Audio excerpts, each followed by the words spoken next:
Olá, que a graça e a paz do Senhor Jesus esteja na tua vida. Vamos fazer um novo vídeo aqui, irmãos, sobre fábulas. Eu fiz um vídeo recentemente sobre as fábulas e as mentiras, os testemunhos inacreditáveis que a gente escuta na CCB. Depois desse vídeo que eu fiz, recebi notificações de outros irmãos também e mostrei para alguns conhecidos meus irmãos aqui que frequentaram a congregação cristã e todo mundo contou algum diferente. Mas eu vou me ater simplesmente àqueles que eu escutei e eu vi. E nesse segundo vídeo que eu estou fazendo sobre Fábula CCB, eu vou falar sobre a importância de a gente pregar a verdade e se ater à verdade. Porque enquanto você prega a verdade e você não fica impondo aos ouvintes da palavra de Deus, da igreja, essas fábulas, você ganha tempo. Porque se você passar a fábula para esse povo que está com ouvinte, que está querendo aprender, que está querendo conhecer, que está sedento de justiça, eles vão descobrir que é mentira. Aí você vai ter que tentar explicar o inexplicável. O comportamento CCB, tanto do ministério quanto dos irmãos, é criar uma resposta para tudo sem conhecer. Sem conhecer a realidade, sem estudar o fato, acaba gerando boato. E o boato, você sabe como funciona. Hoje em dia fala-se fake news. Eu não gosto do termo inglês, o correto é boato, boato, notícia falsa. E passa-se para um para o outro, chega no final totalmente distorcido a realidade. Bem, primeira fábula que eu escuto muito no CCB, criação da igreja, fundação da igreja. Associo muito a fundação da igreja a único movimento pentecostal verdadeiro. Eu lembro de que uma irmã, bem velhinha, chegou a testemunhar aqui em Curitiba, que o pai dela, que já era crente também, conheceu o irmão Franciscão, e que a Igreja Assembleia de Deus, a Assembleia de Deus que existe hoje, ela veio da congregação cristã, que eles eram desviados da congregação cristã. Hoje a gente sabe que é mentira. A Assembleia de Deus teve no Brasil, antes do Franciscão abrir uma igreja, 2 anos depois, em 1912, mas eles tiveram antes um trabalho evangelístico aqui, antes, né? Outra fábula que eu escuto muito, é que havia um ancião muito santo e purificado lá no norte do Paraná, lá em Apucarana, e ele foi conversar com os irmãos lá para fazer uma casinha de oração, e que houve um rapaz lá que foi lá e tentou demolir a casinha de oração de madeira lá. Parece que ele deu umas pedradas lá na casa, depois foi lá, arrancou uma tábua, 2, né? E que esse ancião foi na casa desse rapaz de cavalo e falou que Deus ia fazer isso e aquilo, e amaldiçoou aquele rapaz lá. Diz que onde ele andava com o cavalo, aquele ancião, diz que a grama não nascia mais. Diz que onde o ancião foi com o cavalo, o grama não nascia mais. Essas fábulas eu já escutei até mesmo no catolicismo, lá na igreja Aparecida, onde tem uma fábula parecida. O que acontece é que essas fábulas são trazidas para o meio da igreja. Alguns escutam, modificam e trazem para a igreja, com o intuito de converter pessoas ou mostrar um propósito, santidade, mostrar milagres que não acontecem, né? Uma das fábulas que eu tenho escutado muito aí, que gera no meio da população, é a fundação de outras igrejas, como por exemplo o Ministério Deus e Amor. Eu ouvi dizer muito, não foi um ou dois irmãos ou irmãs, muitos falaram que a Igreja Deus e Amor, que o missionário Davi Miranda saiu da Cristã do Brasil porque ele queria dinheiro. Ainda assim, acusaram injustamente o fundador da igreja, né, Deus e Amor, Pentecostal Deus e Amor, Davi Miranda. Chegaram a testemunhar aqui que essas igrejinhas aí, todas vieram da congregação cristã, que é tudo desviado, porque a nossa é a primeira, então isso é tudo desviado. Gente, isso é fábula, isso é mentira, isso não bate com a realidade cristã. Nós temos que se apegar aos fatos, e os fatos verdadeiros são de que Deus, através do seu infinito amor, ele amou o homem, o mundo, o ser humano aqui, de tal maneira que ele deu o filho dele para que morresse por nós, para que nós tivéssemos uma vida eterna. Não precisa você chegar lá diante de um púlpito ou de um microfone, ou muitas vezes nas casas, nas reuniões de cântico, né? Vou fazer um vídeo sobre reunião de cântico e testemunhar lá um monte de coisa que não aconteceu.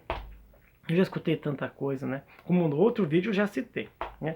Eu poucos dias atrás também escutei um testemunho de uma irmã que tinha uma bola, um enorme tumor, problema no rosto, e ela era solteira e ninguém queria casar com ela, falando de jovem menor. E chegou um rapaz lá e disse que Deus deu na boca do cooperador que ali ia ser a esposa dele. Ele apontou com o dedo: essa vai ser tua esposa, Deus muda lá. E ele: eu não vou obedecer esse homem aí porque ele é comedor de feijão. E o que aconteceu? Passou-se o tempo, nenhuma moça casava com aquele rapaz, aquela moça não casava, e ele não queria casar com ela. Até que um dia ela casou com um outro rapaz, mais feinho, mais pobrezinho, mais simplesinho, que era viúvo. Esse rapaz não quis casar com ela. Resultado da história, diz que numa noite lá, não se sabe se quando, parece que na noite de núpcias, aquele negócio sumiu, furou, vazou, sumiu, e aquela moça tornou a moça mais bonita da igreja. E resultado, o rapaz ficou sem casar com aquela moça bonita. E passou um tempo, esse rapaz desviou e saiu da igreja. Então são coisas que são testemunhos, né? Fábulas, que vão fazendo a cabeça, uma lavagem cerebral na cabeça dos jovens. Os jovens acreditam nisso aí e vão passando para frente. A intenção é de pôr medo nos jovens, fazer com que eles casem com as mesmas jovens do mesmo setor ou comum congregação. Então a intenção é promulgar, crescer a igreja de forma exponencial, natural, mas desde que mantenha-se os costumes. Eu já vi tanto testemunho. Eu vi testemunho de um irmãozinho que teve aqui em Curitiba, que tirou um berne do olho de um irmão cooperador. Ele era cooperador também, e outro irmão tinha um problema no olho, era um berne. E diz que ele foi lá e ungiu. Diz que quando ele ungiu o olho do irmão, diz que o berne caiu na mão. Gente, a gente conhece os animais, as plantas, né, a roça, o sítio, sabe como é que é assim para tirar um berne. E passou o óleo assim, diz que o berne saiu, caiu na mão ainda caiu na mão do cooperador que ungiu ele. Então é tanta coisa, é tanta coisa. Se nós fossemos fazer uma série de vídeos sobre as fábulas CCB, nós iríamos longe. Uma fábula também que eu tenho escutado aqui em Curitiba com bastante frequência, que eu tinha escutado com bastante frequência, depois de um certo tempo ela deu uma parada. É uma fábula de um irmãozinho que ia batizar. Que ele já tinha pegado 15, 16 anos, não batizava, e não queria batizar, porque ele não queria batizar, porque ele queria aproveitar o mundo. E daí no dia do batismo, que ele ficou muito doente, por uma doença grave, ele resolveu batizar. Aí pediu um batismo emergencial. Aí quando os irmãos foram orar para confirmar o batismo dele ainda. Aí quando for fazer o batismo dele, quando faltou meio metro para ele chegar na vasca ali, no tanque de batismo, diz que ele morreu. Nossa, são tantas coisas que é para fazer um terror na cabeça de quem está ali, já que é filho de membro da igreja, e também para mostrar um ar de santidade ao Senhor naquele local. Porque a gente sabe que nos cultos da CCB não tem exorcismo, não tem cura e libertação, não tem, da forma que existe nas outras igrejas. Claro que existem seitas, heresias e um monte de denominação aí que charlatanismo e por aí afora. Mas a gente sabe realmente que a Igreja Congregação Cristã no Brasil, ela segue um ritual, uma igreja ritualística, ela tem um culto ritual muito parecido com o antigo catolicismo, muito parecido. É um culto conceito, formato de culto, formato de liturgia, horário de culto, cântico, culto, testemunho, cântico, palavra, cântico, despedida, a oração vai embora. É um formato que não muda, né? Outra vez eu vi um irmão contando um testemunho aqui na região acho que aqui é Rio Bonito. Aqui na época não tinha a igreja pronta ainda no Rio Bonito aqui, mas tinha uma casinha que a gente fazia um culto lá, que eu frequentava aquele culto, e eu trabalhava numa empresa próxima, então para mim era fácil. E o irmão contando um testemunho lá de que uma moça também que estava doente na beira da morte, pedia uma unção, e veio um pessoal ali fazer uma reunião de cântico antes de chegar os irmãos da unção. E de repente naquela reunião de cântico lá apareceu uma pessoa diferente, um senhor, tudo. E esse senhor diferente, mais velho, com bigodinho branco, cabelo meio branquinho, né? Dizia que era ancião, tudo. E chegou e ungiu aquela moça, tudo, né? E depois daquela reunião de cântico. E depois daquela reunião de cântico, ele pegou e ele pregou uma palavra bonita, exclamou, deu de dedo no pessoal: você aqui, você lá, você aqui, você lá. Deus quer fazer isso na tua vida, Deus quer fazer aquilo. Aquela conversa toda. E depois ele se apontou diretamente aquela moça, para ela, depois que ela se consertasse espiritualmente, se ela, que ela ia ser curada e ela ia trabalhar na obra de piedade, que ela ia fazer as costuras, que ela ia visitar as casas, que ela ia ser uma obreira digna, ia ser uma mulher de Deus, uma diaconisa, uma diácona, uma mulher da obra da piedade. Tá. O que aconteceu? Diz que aquele irmão foi pro banheiro e sumiu. Não viram nem ele sair da casa. Não viram. Procuraram, ele desapareceu. E que foram pesquisar a vida desse irmão e foram descobrir que esse irmão já estava falecido fazia 4 anos. Então veja, a fábula além de ser sem pé nem cabeça, né? Porque quando você pede uma unção e alguém no Ministério Cristão do Brasil aceita fazer, eles mesmos vão lá ou mandam alguém vir, mas é conhecido, e se não for conhecido daquela região, ele vai acompanhado de alguém conhecido. E depois pregar espiritismo dentro da igreja. Então, essas fábulas, elas estão ali. E se a gente não deixar que as pessoas manifestem o seu pensamento, assim pensa o ministério. Não deixar que... Eles vão processar a igreja por não deixar a pessoa ter uma expressão, liberdade de expressão, as coisas desse tipo, né, que, se me engano, está no artigo 208 da Constituição, tem algo semelhante à liberdade de expressão. Mas, na verdade, também existe a causa do escândalo. Existe um dogma na congregação cristã no Brasil, que é o escândalo. E dizem que lícito é que vem o escândalo, mas que não é problema, porque quem será o condenado, o responsável pelo escândalo, é que vai sofrer as consequências, o responsável pelo escândalo. Ou seja, quem falou a mentira ou quem pregou. Então eles não estão nem aí. Eles acham que deve se continuar do jeito que está, porque eles não querem escândalo, não querem problema, eles não querem que atrair a atenção de olhares diferentes para o movimento deles que não seja o da própria igreja. Bem, essas fábulas estão permaneando no nosso meio cristão. Em outras igrejas também tem. Mas é incrível como na CCB tem fábula. Eu já participei da Assembleia de Deus, do Evangelho Quadrangular, outras igrejas presbiterianas, por exemplo. A minha esposa é da Assembleia de Deus, toca clarinete lá, né? Então veja, mas na CCB como tem fábula. Como tem fábula. Tem fábula para tudo. Tem fábula para a criação da igreja, tem fábula para casamento de jovem, tem fábula para ministério, tem fábula do irmão que não podia comprar instrumento musical e apareceu o anjo na casa dele e mandou ele no meio do mato lá cavar atrás de um pé de bananeira lá. Ele achou uma caixota e tinha um pistão novo lá esperando ele, que foi o anjo que falou para ele no sonho. Tem tanta coisa, mas o que a gente tem que se pegar o quê? As escrituras. E também tem as mentiras que a pessoa inventa na hora aí para pegar fama. Que tem jovem, moço e moça que vai na igreja, que não é do ministério, mas quer fama. Ele tem vontade de ser cargo, ele tem vontade de ser um pregador. E ele inventa um monte de mentira lá para ter fama. E eu vi também. Conheço um aí que frequenta a minha região aqui. Ele já deve ter uns 30 e poucos anos. E ele é campeão. Eu já vi ele falar cada coisa, né, arrepilante. Tudo para ter fama. Bem, vou ler rapidinho para vocês. Um texto que está no livro de Efésios. Efésios 4. A gente vê sempre na Cristã do Brasil falar da armadura de Deus. Mas Efésios 4, o subtítulo é: a santidade cristã é oposta ao costume dos gentios. Então esse é o subtítulo do capítulo 4 da carta aos Efésios. E diz assim, ó, no versículo 23. Você pode ler o texto inteiro, mas eu vou pegar os últimos 2 versículos para você, desse contexto, para você entender. Diz assim, 24. E vós revistais do novo homem, que segundo Deus é criado em verdadeira justiça e santidade. Pelo que deixai a mentira e falai a verdade, cada um com o seu próximo, porque somos membros uns dos outros. E assim vai, o texto é comprido, não vou tomar mais tempo com leitura. Você pode, na sua casa, aí, pegar uma Bíblia como esta aqui, da CCB, que é a João Ferreira de Almeida, no capítulo 4 de Efésios, e ler do versículo 17 em diante, do 17 até o 32. Eu li, no caso, o 24 e o 25, que são o tema central dessa mensagem, desse vídeo.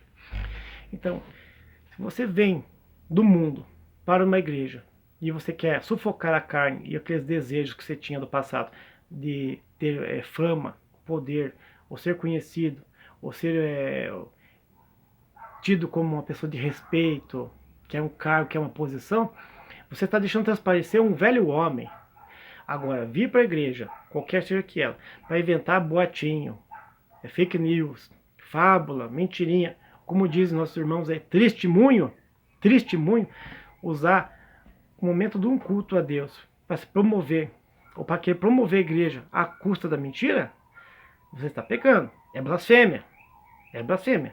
Porque você faz Deus mentiroso e faz o Espírito Santo mentiroso. Existe também na Bíblia Sagrada, aqui nos textos do Velho Testamento, alguma coisa sobre a verdade. Mas é notório que o Novo Testamento é a verdade. Ele explana todos os mistérios e coisas que ficaram pouco esclarecidas no Velho Testamento, estão esclarecidas no Novo, pela sua doutrina de contexto de lógica cristã. A razão humana e a lógica cristã.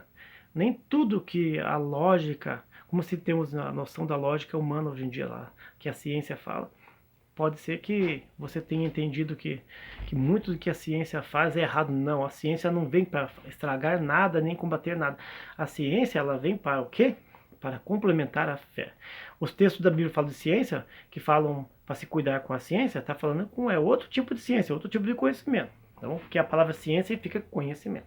Então, se nós crescermos na graça, na fé, lendo a Escritura, se atendo à verdade, ao que está aqui, a gente não vai ficar se apegando a essas fábulas, a esse tipo de coisas, picuinhas que criaram e que falam, e vai passando, vai para filho, estado para estado, década a década. De repente, o mesmo testemunho que escuta aqui em Curitiba, escuta lá no Recife, como eu já contei no vídeo anterior, que eu escutei um testemunho em Curitiba aqui em 1999, e depois em 2004, lá no Recife, Pernambuco, eu vi o mesmo testemunho, pessoa do ministério contando o mesmo testemunho, que ele teve lá também, no mesmo lugar, diz ele, mas não mencionou em nenhum momento a pessoa que teve o mesmo caso.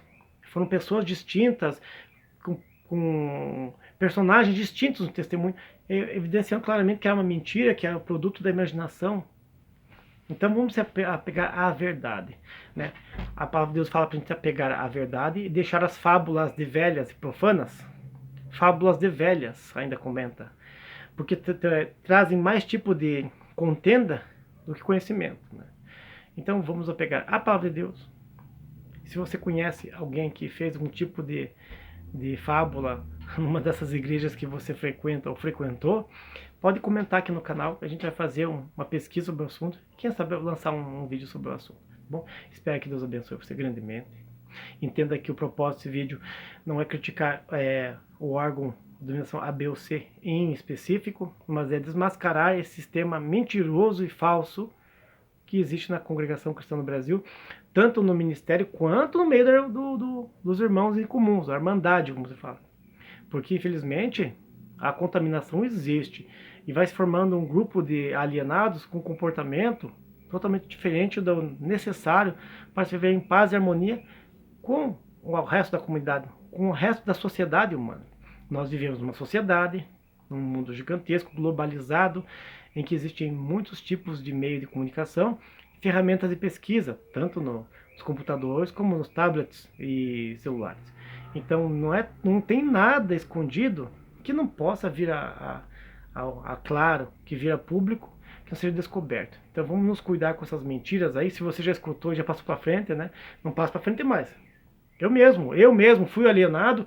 Eu confesso que eu mesmo escutei um testemunho um dia aqui na região, congregava na Vila Americana, aqui em Curitiba, eu vou falar o nome, na Vila Americana, onde eu congregava, era minha comum. Eu escutei um testemunho ali de uma irmã que contou um testemunho, e do caso também de uma moto, tal, que andava sem piloto, alguma coisa assim, porque roubaram a moto do irmão, tal, e ninguém achava a moto, a polícia não achava a moto. Passou um tempo, acharam a moto na casa da pessoa, e uma pessoa disse que viu a moto voltando sozinha lá. Disse que era o anjo que estava pilotando a moto. Bem, eu mesmo cheguei a contar esse testemunho para 2 ou 3 pessoas aí, né, porque eu estava alienado. Eu estava acreditando que tudo que saía de lá era de Deus, né? E a pessoa contava o testemunho. E o povo, manifestava em língua, xarabadá. E sapateavam. E eu acreditava que aquilo ali era verdade. Então, eu mesmo fui um alienado, CC-besta, um alienado religioso, e eu, num comportamento de alienado, passei para frente essas fake news, esses boatos, essas fábulas profanas aí que acontecem no púlpito, né? Essa boataria cristã. Então vamos nós a ter a palavra de Deus, hoje mais maduro, e nós mais maduros vamos ponderar mais, reter mais nosso coração e examinar bem as escrituras, tá bom? Espero que Deus abençoe a tua vida grandemente. Até o próximo vídeo, no nome do nosso Senhor e Salvador Jesus Cristo.